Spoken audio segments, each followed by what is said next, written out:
بسم الله، السلام عليكم. اليوم رانا هنا باش نطرحوا الانشغالات تاعنا ان شاء الله. تشوفوا واش رانا نعانيو في الحي تاعنا مع السكان، الله يبارك جيراننا.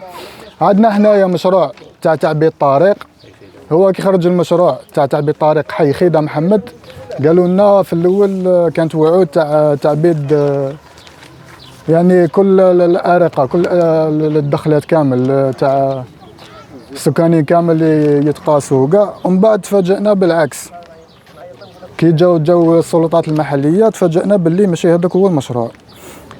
بون نوري لكم هنايا واش كاين. واش احنا كي خرجنا في وقت سابق هضرنا على مشاكل صارين لنا هنايا في الازقه هذو. تسمى هذا الطريق الرئيسي، هذا الطريق الرئيسي هنا باش نوري لك. هذا الطريق الوطني رقم 8 وهذا المدخل الرئيسي تاع الحي. منا يبداو السكان، هذو الازقه تاع السكان اللي كاينين عندنا فيهم مشاكل في الشتاء. الذراري ولادنا نرفدوهم على 7 تاع الصباح، ترفدوا باش ترفدوا الكار هنا تاع النقل المدرسي، ما يخرجش يمشي، امبوسيبل يخرج يمشي نورمال وبلا ما يوسخ صباطو حاشاكم. عندنا المشكل اللي صرا في المشروع اللي بداوه، قال لك نخدموا المدخل، مع العلم انه هذا المدخل من الطريق الوطني رقم 8 لبدايه السكانين هذا معبد وما عندناش مشكل فيه، هذا راه لاباس به. المشكل اللي خرجنا على جالو في المره السابقه نتذكروا هنا هادو الازقه هادو اللي هم مبينين بالاصفر مع هادو هنا اللي رانا نعانيو منهم حنايا. وما عندنا صعوبه في المشي في الصيف، في الغبار، في الشتاء ما عندكش كامل كيفاش تمشي. ونوريو لكم ان شاء الله باذن الله الصور.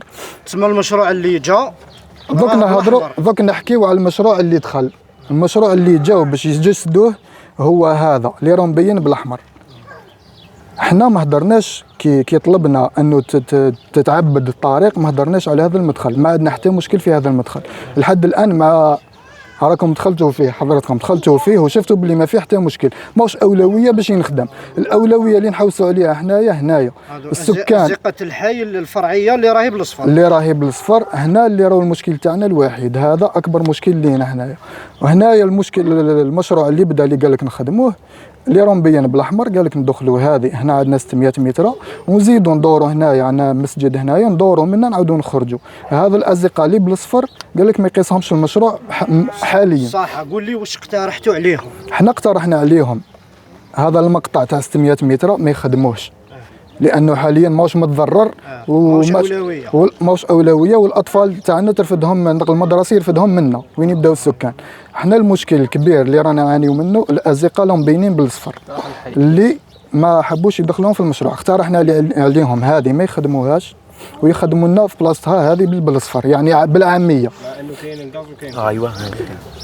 ويعني مع السلطات المحليه قبلنا بالرفض، مع انه هذه الازقه الموضحه بالاصفر فيها نشوف في حل معقول هذا يعني احنا ثاني كنا ظانين هكاك نفس الظن، واقترحنا يعني باش ما بنخرجوا باقل الاضرار، ما يزيدوا في كلفه المشروع، ما يديروا لهم مشاكل، ما والو. هنا 600 متر هذه تقريبا كيلناها احنا السكان تخرج لنا 500 متر، وتفضل لك 100 متر هذيك راهي بالزايد في عوض اللي تنخدم هذه الطريق. مع العلم انه الطريق هذه قال لك نعاودوا فوقها طابي مباشره، ما حش يدير ميديكابيها، ما يدير 0.40 ما والو.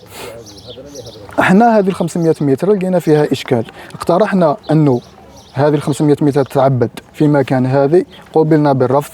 ماذا بينا ان شاء الله دوك مع انه توجهنا للسلطات المحليه وما قبلوش، ماذا بينا نوجهوا الرساله تاعنا للسلطات الولائيه. السيد الوالي ولايه البليده ارجو النظر في هذا المشروع ان شاء الله وتلبيه طلب المواطنين، وهذا المكان.